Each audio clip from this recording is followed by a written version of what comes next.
മഞ്ഞുവീഴ്ചയുടെയും കൊടും തണുപ്പിന്റെയും പിടിയിൽ അകപ്പെട്ടിരിക്കുകയാണ് 40 ദശലക്ഷത്തോളം അമേരിക്കക്കാർ. അമേരിക്കയുടെ 2/3 ഭാഗം മേഖലയിലും അതിശൈത്യമാണിപ്പോൾ അനുഭവപ്പെടുന്നത്. ശൈത്യ കൊടുങ്കാറ്റ് ശക്തമായതിന് പിന്നാലെ കാൻസാസ് മുതൽ മിസൂറി മുതൽ കാലാവസ്ഥ മുന്നറിയിപ്പ് നൽകിയിട്ടുണ്ട്. മാത്രമല്ല നിരവധി സംസ്ഥാനങ്ങളിൽ അടിയന്തരാവസ്ഥ പ്രഖ്യാപിക്കുകയും ചെയ്തിട്ടുണ്ട്. യാത്രകൾ വരെ അസാധ്യമാക്കുന്ന അവസ്ഥയാണ് മിക്കയിടങ്ങളിലും ഇപ്പോൾ നിലനിൽക്കുന്നത്. കനത്ത മഞ്ഞ് മൂലം മിക്കയിടങ്ങളിലും കാഴ്ച പോലും വളരെയധികം ദുഷ്കരമാണ്. മഞ്ഞും ഐസും കനത്ത തണുപ്പും അമേരിക്കയുടെ കിഴക്കൻ മേഖലയിൽ ശക്തമാകുന്നുവെന്നാണ് കാലാവസ്ഥാ മുന്നറിയിപ്പുകൾ നൽകുന്ന വിശദീകരണങ്ങൾ. മണിക്കൂറിൽ 40 മീറ്റർ ശക്തിയിലാണ് ശൈത്യ കൊടുങ്കാറ്റ് പ്രധാനമായും വീശുന്നത്. ദശാബ്ദങ്ങൾക്കിടയിലെ ഏറ്റവും ശക്തമായ മഞ്ഞുവീഴ്ചയാണ് രാജ്യത്തിപ്പോൾ അനുഭവപ്പെട്ടുകൊണ്ടിരിക്കുന്നത്. കാൻസാസ്, നെബ്രാസ്ക, മിസൂറി മേഖലകളിൽ 15 ഇഞ്ചോളം ഘനത്തിലാണ് കൂടുതലും മഞ്ഞ് വീഴുന്നത്. ഇന്റർസ്റ്റേറ്റ് 70-ലും മഞ്ഞുവീഴ്ച മൂലം യാത്ര സാധ്യമാകുന്നില്ലെന്നും അധികൃതർ മുന്നറിയിപ്പ് നൽകുകയുണ്ടായി.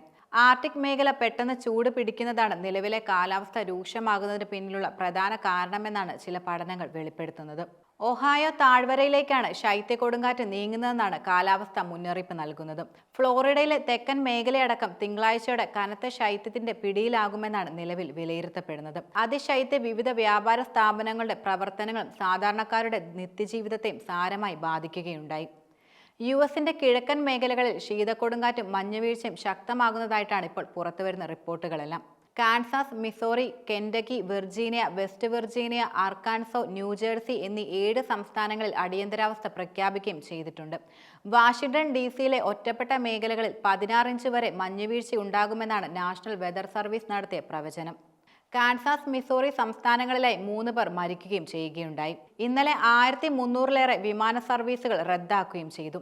റോഡുകൾ മഞ്ഞു മൂടിയതോടെ പലയിടങ്ങളിലും ഗതാഗതം സ്തംഭിച്ച അവസ്ഥയിലാണ്. നിരവധി വാഹനാപകടങ്ങളാണ് റിപ്പോർട്ട് ചെയ്തത്. തുടർന്ന് അധികൃതർ ജനങ്ങൾക്ക് ജാഗ്രതാ നിർദ്ദേശം നൽകിയിട്ടുണ്ട്.